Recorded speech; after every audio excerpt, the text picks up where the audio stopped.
Okay, well, good morning, everybody. Let's get started. And this is just going to be a fun discussion today. The women we have on the call today are, we have one of our longer term representatives who agreed to moderate with me, Carol Hill Evans from York County. And then we have three of our freshman members. And we thought it'd be fun for you to hear what it's like. Clearly, it couldn't have been too horrible because they're all running for re-election. But we'd really like to understand, what are your accomplishments this year? What do you want to do next time? And what's it like being part of this delegation? And I've asked Rep. Hill Evans to help me with this because when she joined the caucus, there were many fewer women in the caucus. So let's get started. Our endorsement, this is my big news today that I've already been chatting about. Our endorsement committee met Sunday without Bill Ewing, who's usually with us, to allocate our latest investments. In addition to incumbents, over this year, we've endorsed 21 candidates across Pennsylvania. And just to note, anybody who gives us at least $1,200 a year, invests that in our work, can participate in the process. And I think we had about 20 people on the call on Sunday with widely divergent views on how we should allocate the funds, which made it a fun call. Major funding went to the districts with the best chance of flipping. Elizabeth Moore, you know who you are. And the districts that will need the most, districts that are where the candidates need to go on TV, whether there's most competition against them. But we're also committed to supporting all women candidates who apply. This is just at the heart and soul. You know, we've got our political force of giving as much money as we can to the major candidates, but we really feel strongly that we have to continue to endorse any woman candidate who's running for state leg or state senate. And why is that? It serves a bunch of reasons. First, these women are out there working hard to get voter turnout. And it forces the Republicans to have to defend in all these districts. Several candidates are running in districts where there was not a Democrat on the ballot 2 years ago. And so any Republican caucus money didn't need to go there. And the local candidate didn't have to spend any money. The Democratic caucus is trying to change that this year and have more candidates and and we're happy to make sure that they have some funding. I always refer to it as reverse bootstraps. If a voter goes out there and if they're interested in voting for a Democratic candidate for the House, they'll vote up ballot for the Dems and they'll vote for Biden and Casey. It hasn't always been true that if somebody goes out and votes for the top of the ticket, they don't always continue to pull the levers to go down ballot. We also like to encourage good women who share our values to run, because they're gaining valuable experience, they're learning a lot, they're meeting new people. And, you know, an example this year is Anna Thomas is in a race in the Lehigh Valley, where 2 years ago she wasn't given much chance, and she lost by under 1,000 votes. So she's now in a premier race, and that's an example of seeding the district and getting it ready for change in the next election. And finally, long shots do win. And so that's why we support women all over the ballot. Next slide, please. We want to extend our House majority. The Tier 1 candidates, as declared by the caucus, are Anna Payne, Sarah Adgerton, Hadley Haas, Elizabeth Morrow, and Anna Thomas. Tier 2 are ones that they view to be expansion districts. We have a shot, but it's going to be harder. And then next slide, please. And then we have others that we think are longer shots, where last cycle they voted 55 or 65% Republican, but we still want a Democratic candidate in those districts. So, and by the way, we are at close to if I haven't mentioned it before, I'll say it 25 times in this call, we're at like $396,000 for the cycle to date. And so that's a lot of money. Yes, Rep. Hill Evans, it's a lot of money, and it's going to go, and it goes all the way across the Commonwealth. Speaking of across the Commonwealth, we have Rep. Hill Evans today from York County. She was first elected in 2016. And as many of you know, 2015 was the first year that we had, that Represent had victories. 2016 was not a great year for Democrats in Pennsylvania. And yet we had this fabulous woman elected. And she serves, in the past, she had served as a New York City Council. And now look at the committees that she's on. And what happens when you have seniority? You get to move up the chairs. Look at her, the Committee on Committees. She's the chair of the State Government Committee, which controls voting access. And she's an active member of our legislature. We're happy to have you today. We also have 3 of our freshmen who are going to be talking to you today. Johanny Cepeda-Freytiz in Berks County. It was a fascinating race last time. And she came out of nowhere. She'd been in the Reading City Council, yes, but there weren't a lot of people who gave her a good chance, I think. And I think she'd agree with me there.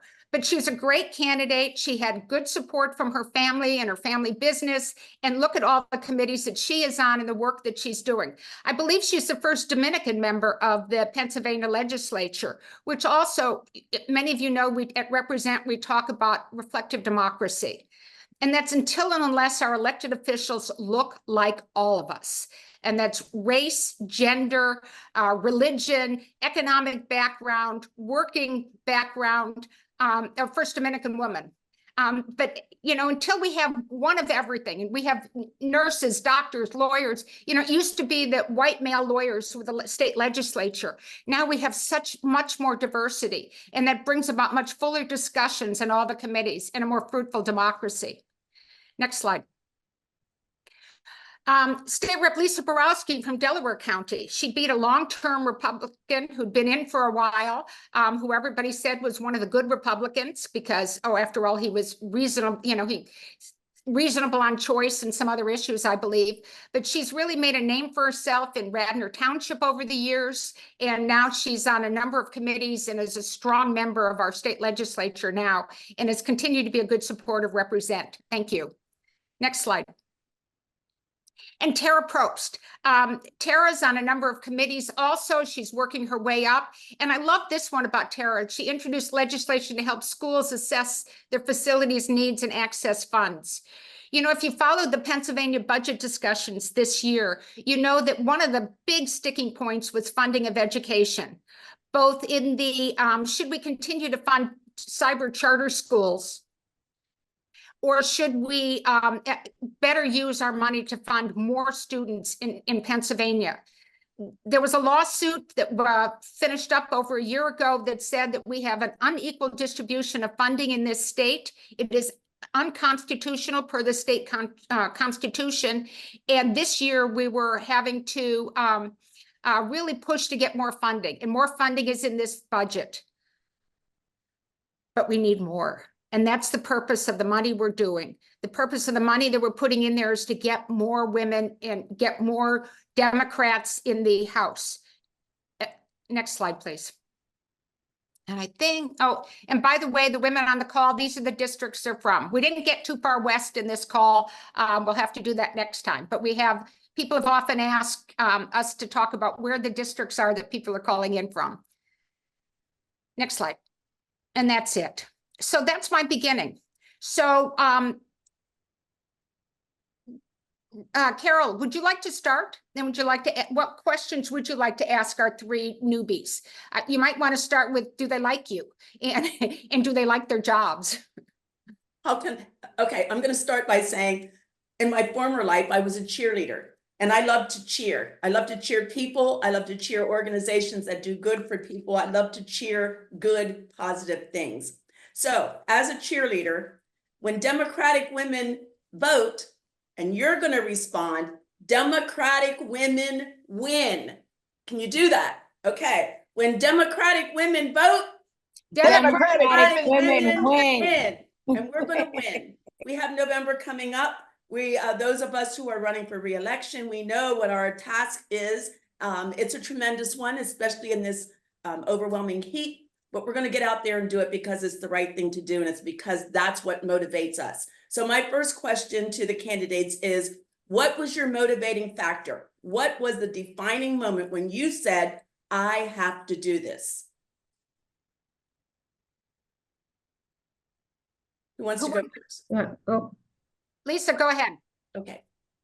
So for me, Carol, and I'm sure you remember this because you were in the legislature, you know, I'd been asked to run and I'd started to run with the redistricting. It gave me an opportunity to do that. But really for me, what kind of became the drive behind it was the speech that that our speaker, Joanna McClinton gave the night that they tried to pass the constitutional amendment to ban abortion in the state of Pennsylvania. And when I remember watching that her speech, I had like tears running down my face. And, you know, at the time running against an opponent who had voted 10 times against, in various manners, against women's right to make decisions around her own health care and her own body. That for me was really the defining moment. I was like, I want to be there. I want to be part of this fight. And I want to be, you know, one of the women who's working to help protect women's rights and work for the women across the Commonwealth. Thank you. Johanny? Hi, Rep. Hill Evans, the chairwoman. First of all, I want to thank Representative PA for everything you do to advance, you know, the women movement, the women candidates, and the women elected officials. You know, I'm eternally grateful for the work that you've done and how you've helped me get here. So I just wanted to put that out there. And to answer your question, and by the way, Rep. Hill Evans, she's one of my faves. So, you know, I think one of your questions was, do you like her? Do you not? I know you were teasing, but love. She's such a great mentor and is always there when I need her. So thank you, Rep. Hill Evans. For me, you know, obviously representation does matter. I think getting onto city council was a challenge as a woman, as a Latina woman. And then when the opportunity presented itself, when the maps were redistricted, members of my community asked me to run. And for me, you know, being a mom of 2 kids who are now college students, I remember seeing the discrepancy in education, district to district, area to area, and things of the sort. And that really created a lot of turmoil for me. I was very upset about the disparity and how the children in the Reading School District were like 2 years academically behind.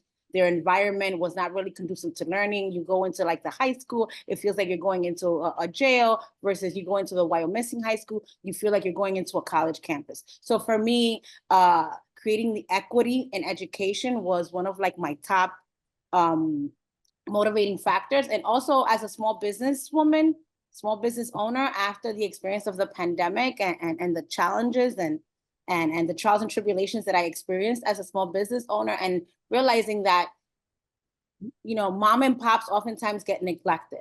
After the pandemic, while there was some support, not the amount of support that was necessary for small businesses to thrive. And we're still seeing a lot of the effects and the impacts of the pandemic. And I say this because I'm still a small business owner. While I'm not there at the forefront, you know, I see the books, I manage kind of like from a distance, and we need to do more to support our mom and pops, because they are the bloodline of our local economies.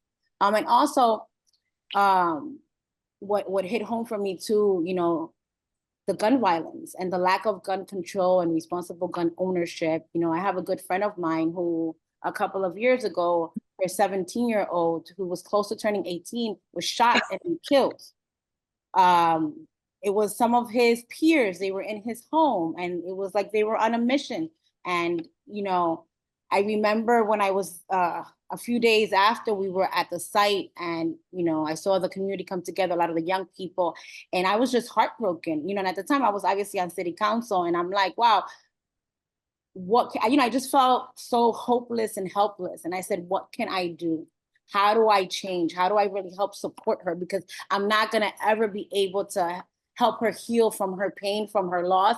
But is there something legislatively that's enforceable that we can tackle to make sure that all of our young people are safe and they don't have access to guns, and then that guns aren't that easily accessible and attainable? So, you know, and there's a lot more, but to narrow it down, I think those 3 were on the top of my list. Thank you so much. Tara? Sister Tara. Hello, I just want to say the same thing that basically Johanny and Lisa had said.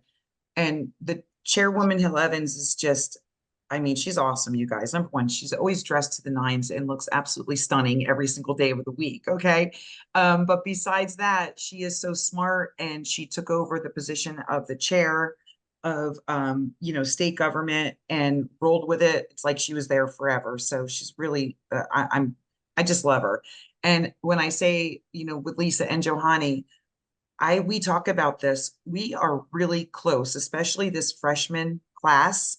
There's over 30 of us, and we're close, you guys. We respect one another. There's not one person that I respect more than the other. They're just so wonderful. They're smart.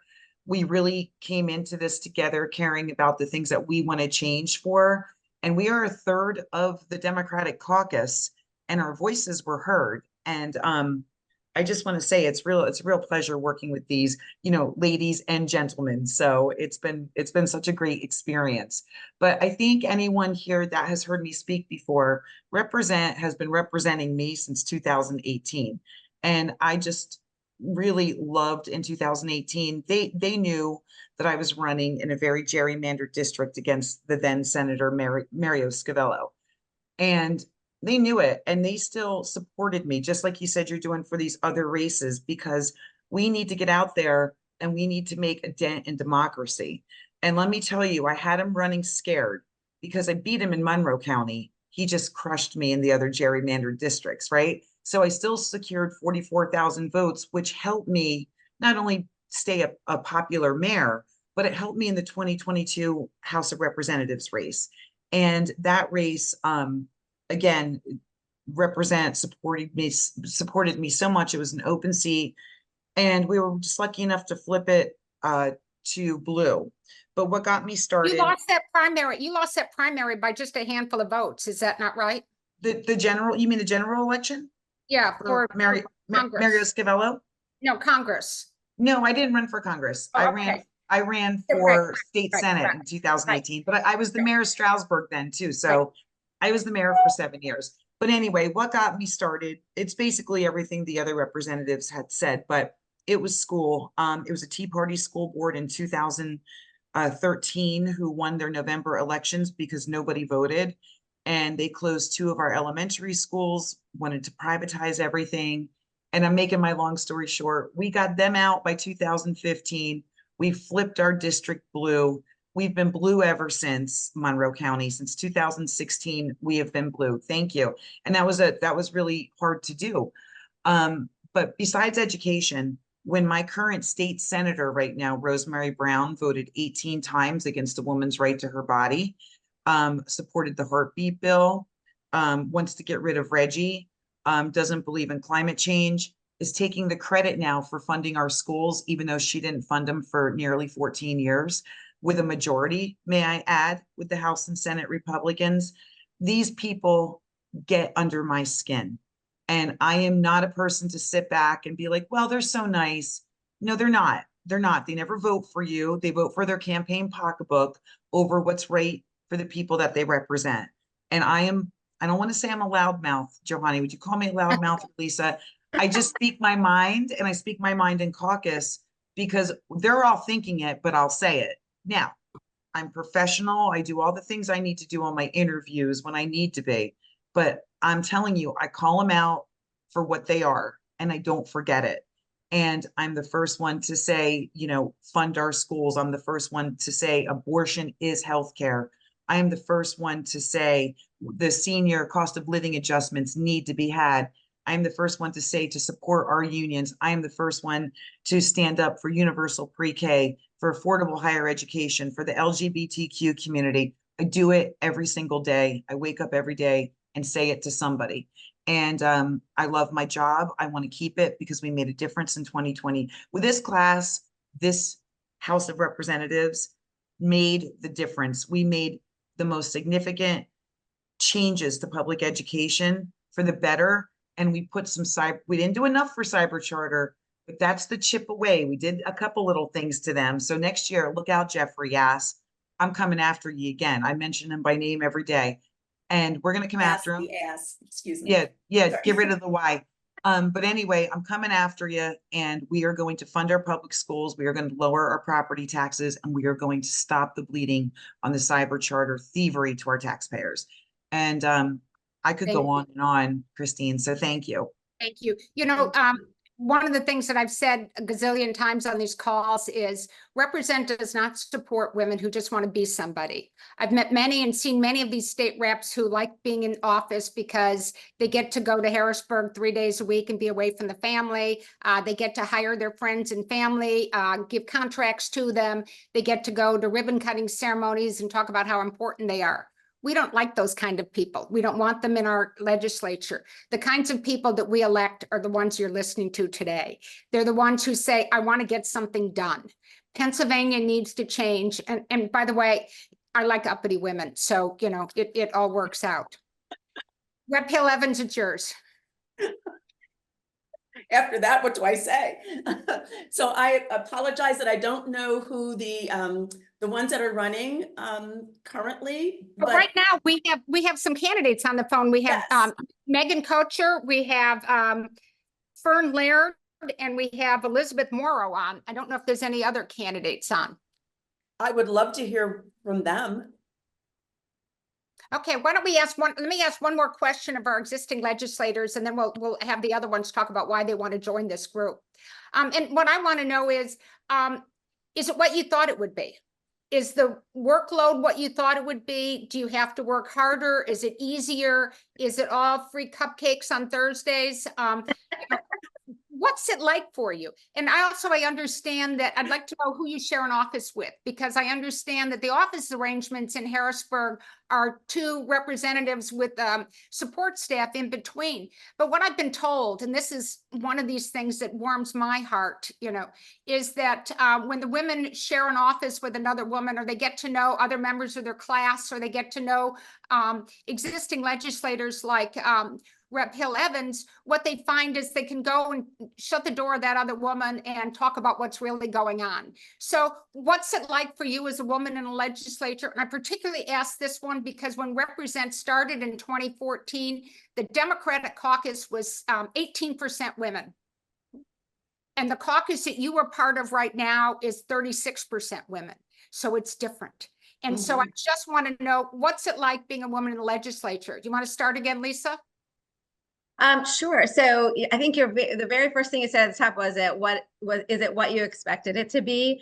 And so I've been working, I don't know if anyone else went through the lead PA training. So I went through the lead PA training when I was a candidate, and I've said to them, you know, now as I'm as a rep and helping them out now, I'm like, you need to have like after, you know, the training for what happens after you win, because honestly, and I don't know if Johanny and Tara feel this way, I think they maybe do, they literally kind of just throw you in the pool and they say, swim.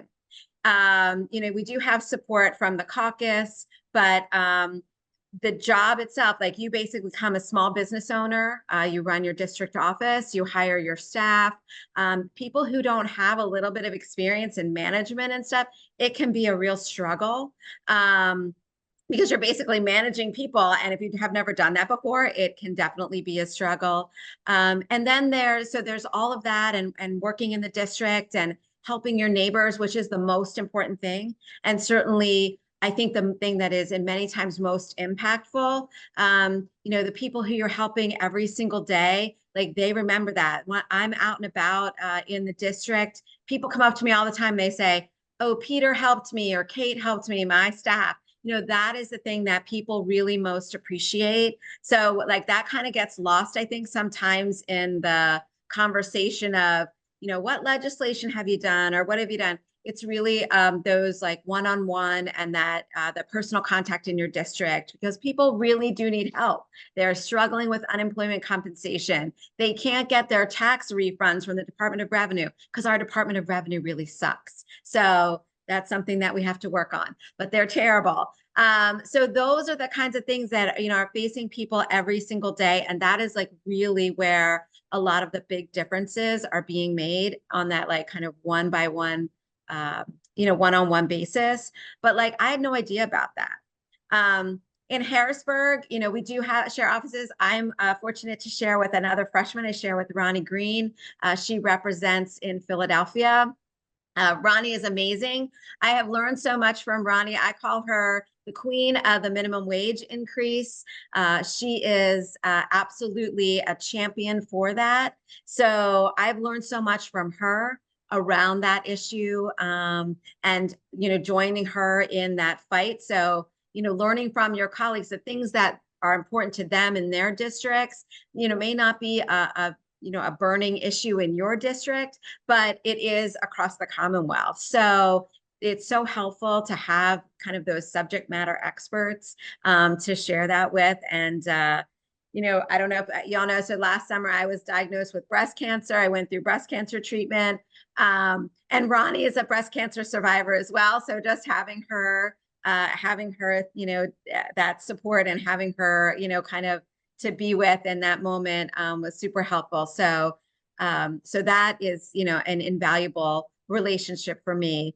Certainly having, you know, our reps who've been there, like Carol.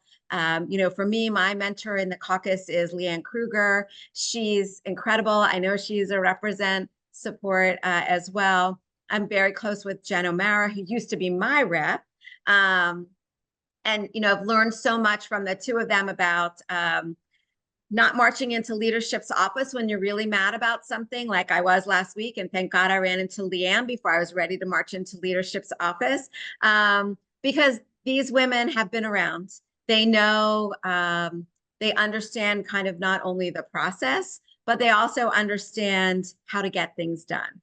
And I think we're finally seeing a lot of that manifest in certainly the budget that we just had passed. And I know Tara talked a little bit about it, and Johanny, you know, we're so thrilled with the work that, you know, what we were able to accomplish around education this year. It is transformative, I think. So, and this is just a down payment on what we're going to be able to do in the future.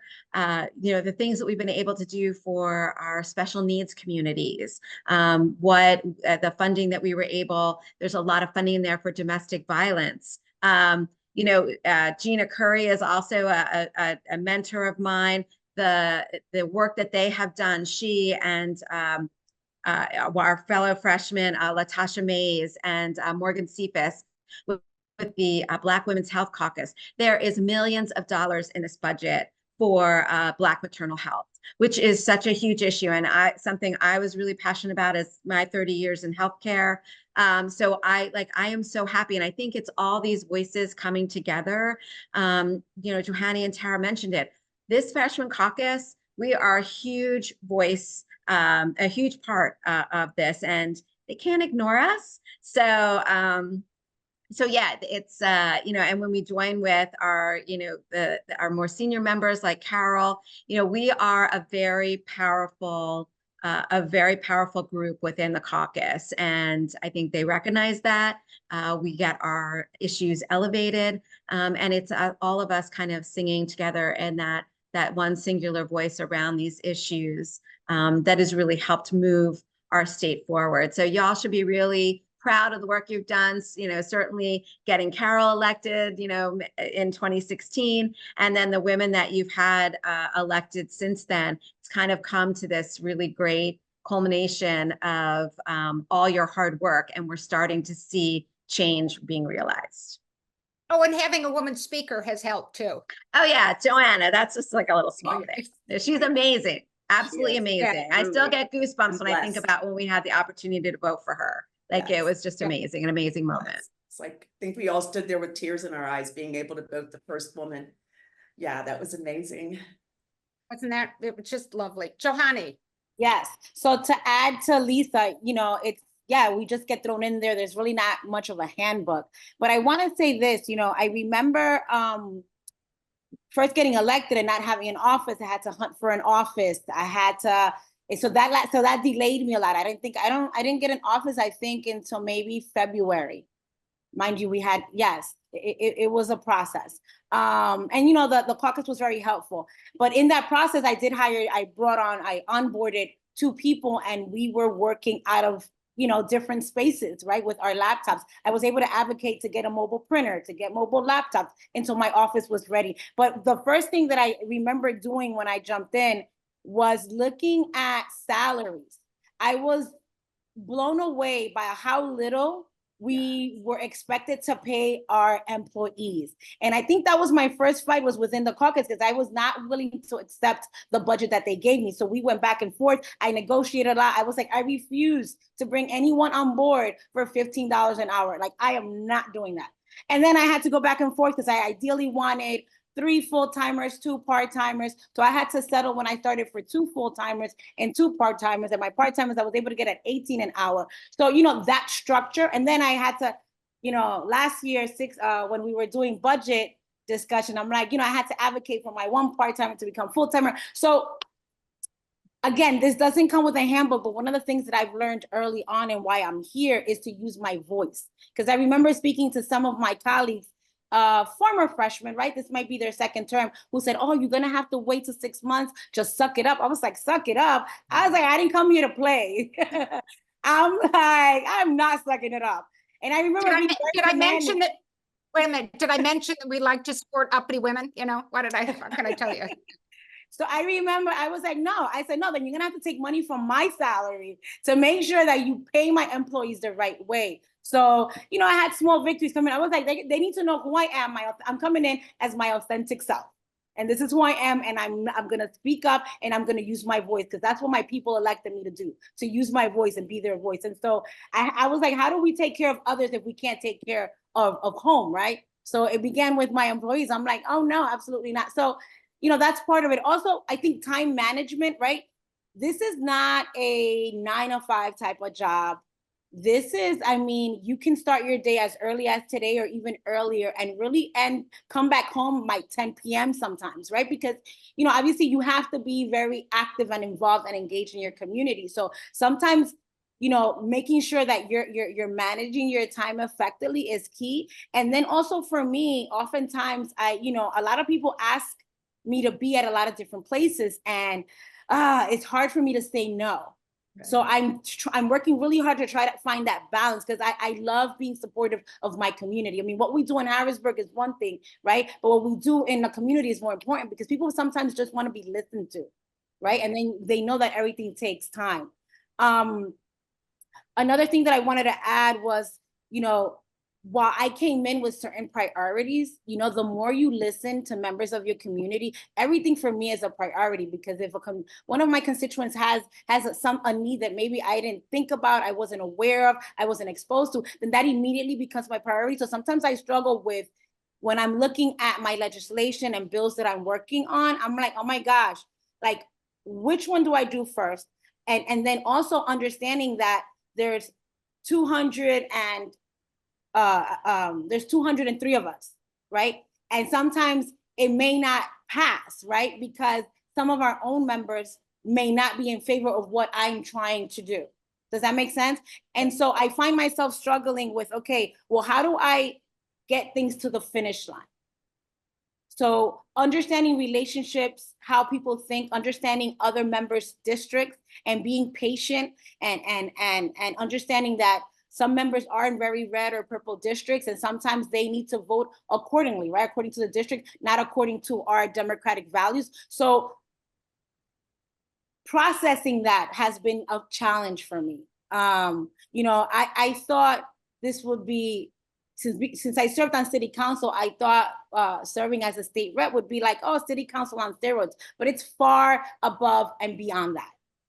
Far above. And, you know, understanding just even how bills get passed, how do you create a memo, and then again, you know, the different steps, and being in office, now I realize why to do good for our community takes forever. I mean, the most frustrating part is that in the House, because we are the majority, we've passed a lot of legislation that are really good and can have such a transformative impact in our community, but it dies in the Senate. So here I'm thinking like, oh my gosh, maybe next term, hopefully, we're gonna have to like reintroduce, right? Bring these things into committees and onto the floor to hopefully, you know, God willing, the Senate dynamic changes, and we'll be able to get more things to the finish line and really have an impact in our community. And then but you know what? You know what? That one is not God willing. that flipping the Senate is, God willing, sure, we need whatever extra support we need, but we need boots on the ground and we need Oh, money. absolutely, We absolutely. just allocated funds yesterday to some of the great candidates. We have an opportunity to flip the Senate. We do. So thank We you. do. Yes. And you Tara. asked a question about a roommate. I'm so sorry. So my roommate is Brian Monroe. Also a freshman. You know, I love my freshman class. We're really tight. We all stay in communication with one another. We're all on a chat. So we like bounce ideas and frustrations off of one another as well. And I just wanted to share this, you know, Brian Monroe is almost like it was meant to be for him to be my roommate. So my children's last name is Monroe, spelled the exact same way. Monroe, his background is Irish. My kids are half Dominican and half Colombian. So I just wanted you know, a little fun fact there. So I'm like, it was meant to be for us to be sharing space, and love Great. him. Yeah, That's thank great. you. We like some of the men too, no question about it. The big men. Tara. Tara. Well, basically, I'm going to be really short. It's good being third because everything they say is like, you know, pretty much how I feel. But my roommate is Representative Greg Scott out of the Norristown area. And a funny story, when him and I first met, he was pro charter cyber schools because he was a charter kid. And by the time we spend time talking about what really happens and who's really seeing the money and what's really going on, he was one of the 102 voting for public education. And this is what I love about my freshman class. There are many people that we're not going to see eye to eye on, but we understand where they're coming from, and we got to give and take and say, okay, this is better for the Commonwealth. I can't take my own personal experience. I have to do what's best for 102. I think we put a lot of votes up, truthfully, that we may not really want to, but we have to for the trade-off to get what we want. And that's probably the hardest thing for me. You said, what's the most difficult challenge for me? And for a freshman coming in, what did you not expect? I didn't expect to put up some votes I really didn't want to, but I had to. And I had to because we're 102. And if we want to get that budget and we want to get other things done that are commonly important to the Democratic Party, you have to do those votes. That's first. Second, I really have to be honest with you. I'm just going to tell you how much I love it. I work hard. I co-sponsored over like 400 memos because all of my Democratic colleagues put out the best co-sponsorship memos. It's always about women and children and working families and, you know, education, and just how do you not sponsor these great bills, right? And I read every one of them. But what frustrates me is there is a bureaucracy in Harrisburg, you guys. And I'm just saying my biggest Achilles heel there is PennDOT. And I know I'm not alone. They are more powerful than the governor. They get away with murder. They do whatever they want, whenever they want, to whomever they want, at any time they want. And I'm not talking about the workers. I'm talking about the leaders in PennDOT. So what frustrates me is that I can put a bill out that says, hey, when PennDOT's doing a project, all local municipalities should have the right to have a say in this project. That bill will never go to committee. It will never see the light of day, even though there's co-sponsors on it, even though it's bipartisan, because the transportation is so powerfully ruled by PennDOT. So it's frustrating for me that everyone out there knows it's the right thing to do, but it'll never see the light of day because of a bureaucracy the size of PennDOT. And I'm telling you, that rips me to the core. I will never let this go. And if you've watched any of my videos on Facebook or anything like that, you will see me call PennDOT out for what they are. And I'm not talking about the workers, you guys. I'm just talking about decisions and leadership. They do not do what's best for Pennsylvania. So besides what everyone else said, I love it. We fight hard. But just because you have a good bill and a good idea and everyone else likes it, and it could even be bipartisan, don't count your chickens that anyone's ever going to see it, because it will, it could not see the light of day. And to follow up on that, and I'm sure that Rep. Hill Evans knows this, you know, probably say it better than I. There are a few things that have come out today that have to do with the politics and the art of managing a coalition. And yeah, there have been a number of when you have a 102 to 101 caucus, it's up to the speaker and the majority leader to hold them together. And there have been a number of bills that have been supported where people held their nose to vote on it just because they knew that we needed to have democratic unity. And that's part of the reason we're pushing hard to have a bigger majority. And by the way, some of those passed because folks knew they weren't going to pass in the Senate, but they wanted to put a stake in the ground on the law. And I know that. But Can I just, I was just going to say one thing. It's like all these voices, though, a lot of times it makes the legislation even better, and I know Tara's frustrations with PennDOT, and I'm laughing because of your vote last week when you were like the last one to vote on that one bill. But it's like all these voices, like a lot of times they'll put something out on, in caucus, and it can be frustrating because sometimes they don't listen to you. Like there was one bill and I was so mad at one of our fellow reps, so mad about, something, because a lot of times legislation moves and you don't see it because you're not on that committee. And you don't see it until it comes to you in caucus, and then you have a concern. But but they do listen a lot of times, and that does help make the legislation better. So I feel like we don't march in lockstep, which is something that everyone thinks the Democrats, like we all march in lockstep. We don't. And there's a lot that happens with all of us behind closed doors that I didn't know happened, but it does work to help make the legislation better because some of us can't hold our noses and vote for it. So and some of the gun legislation was that way this year too, where there were some things that people were advocating for that they just knew they couldn't get 102 votes on. But that's also the reason Joanna and the team have held the caucus together on what they could this year. And it's also the reason we need a bigger than 102 majority. We need to allow some flexibility. We need to allow Tara to be able to vote no on a PennDOT bill if she wants to.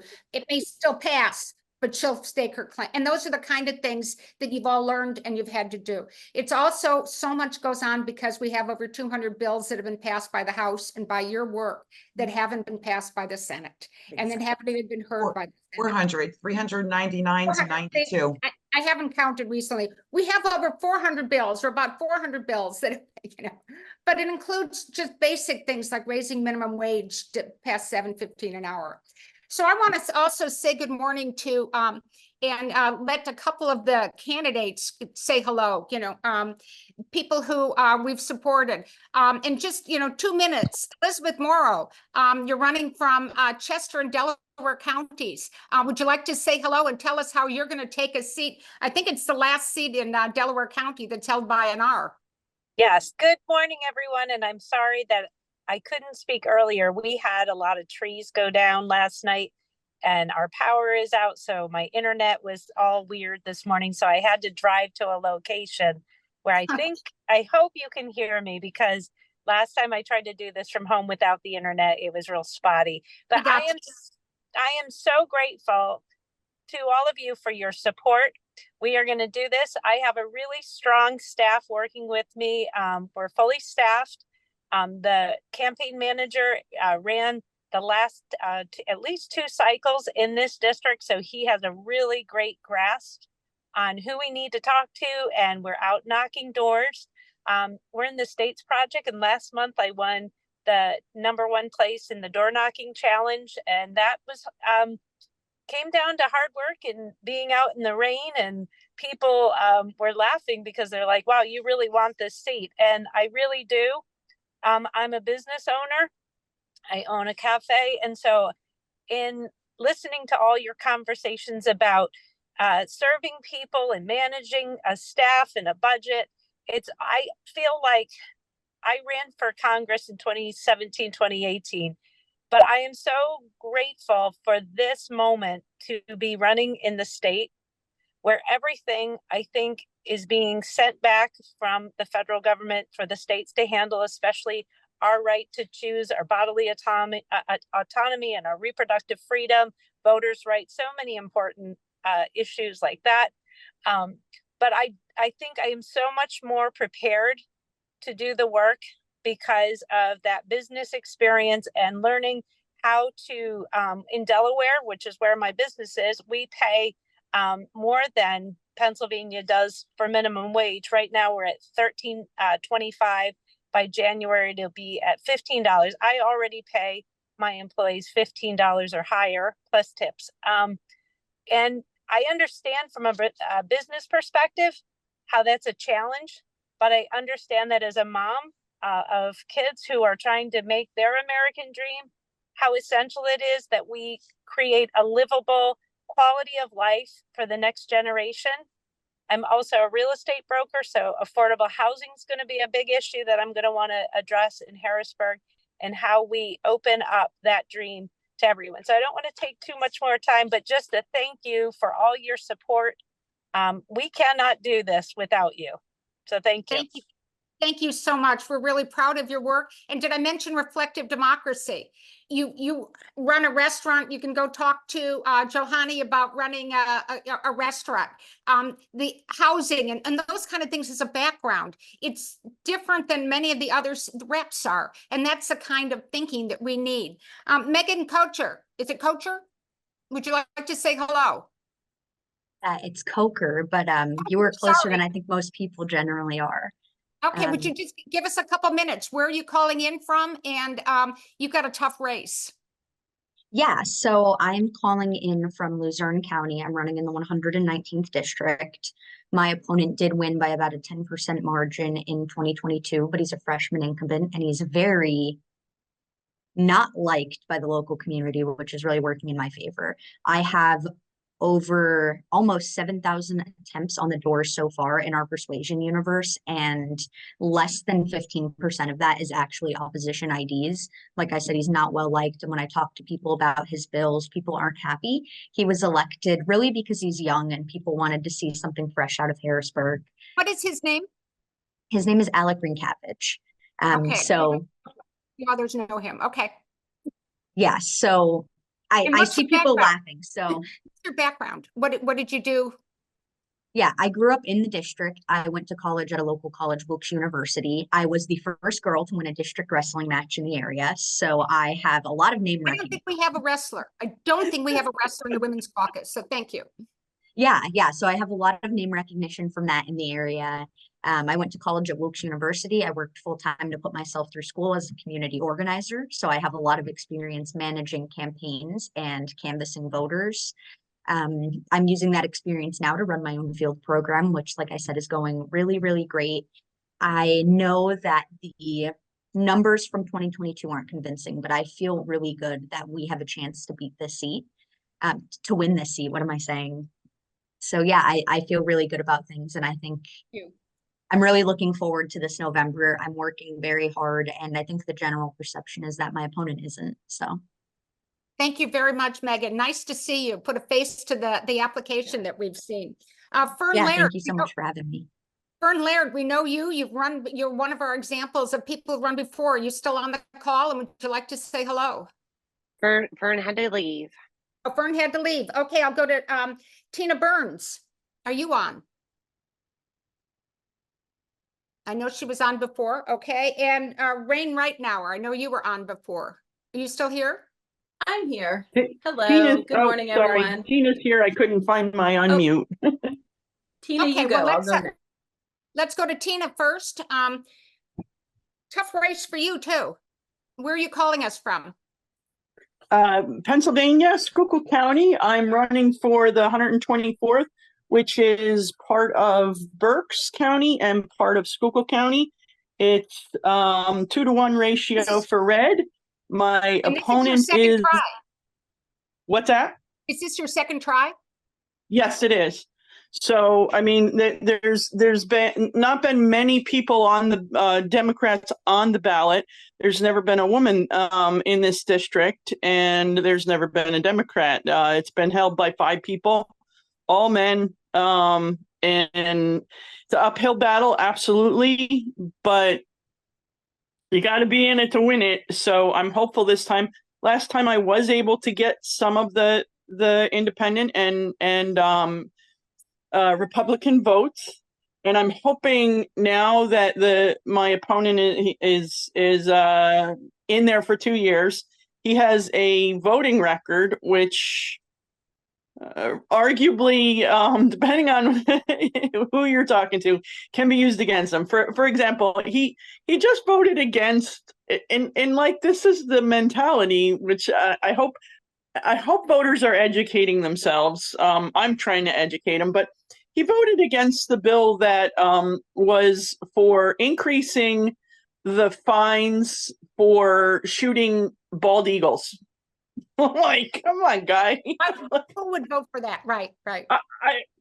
Apparently, the fossil fuel industry. I mean, my opponent.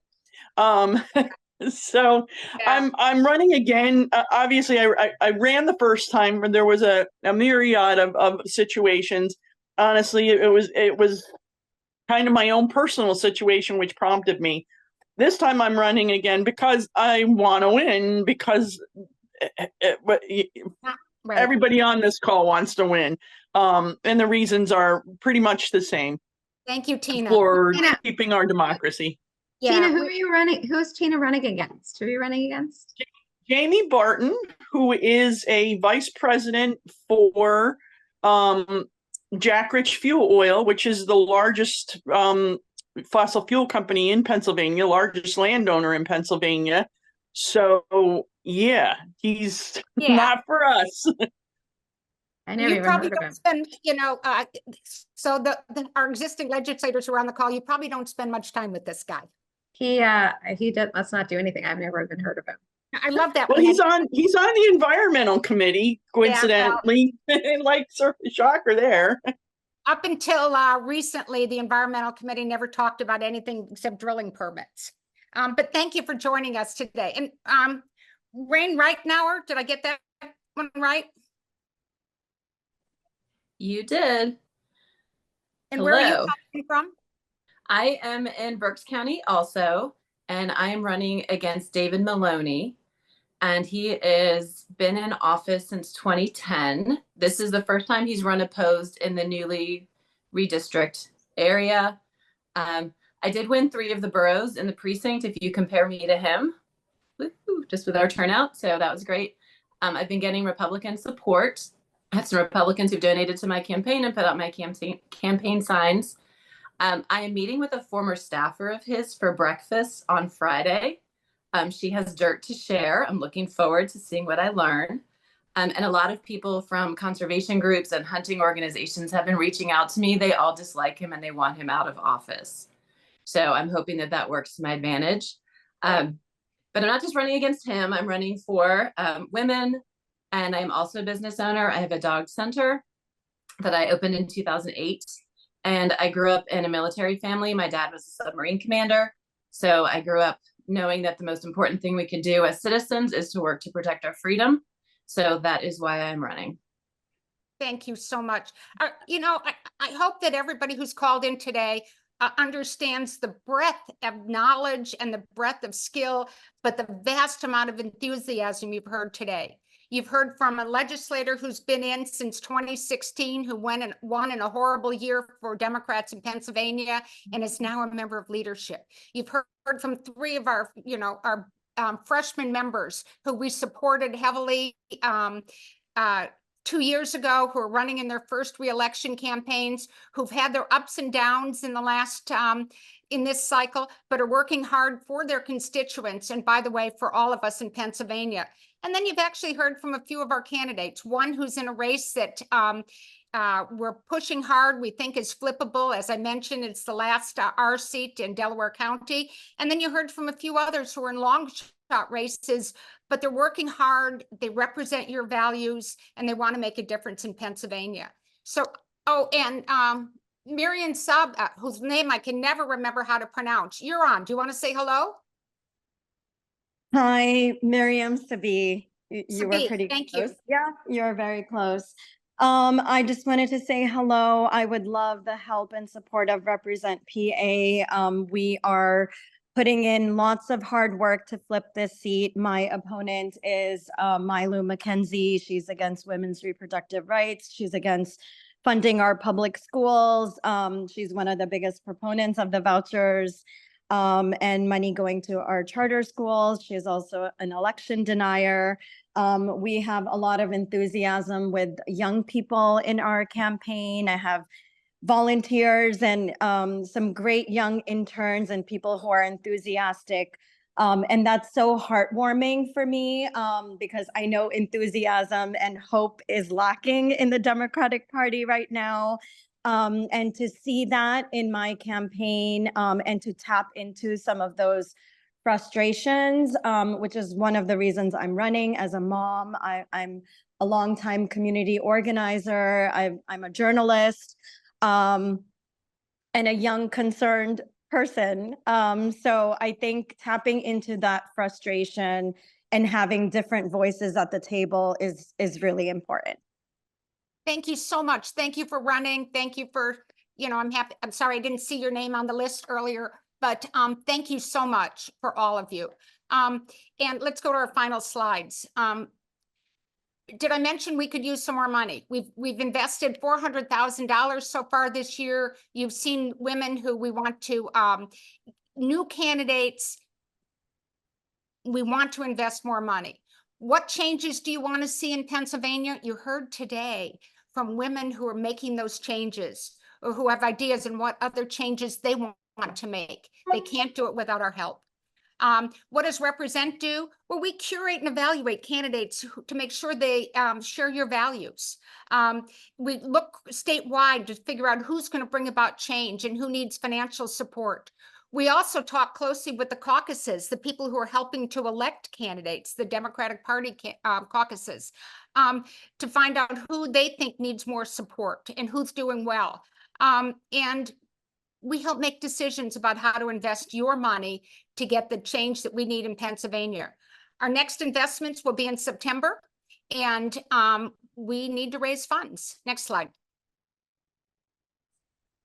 As I said, didn't I tell you I was going to talk about this at least 27 times today? We've almost $400,000. The House majority is slim.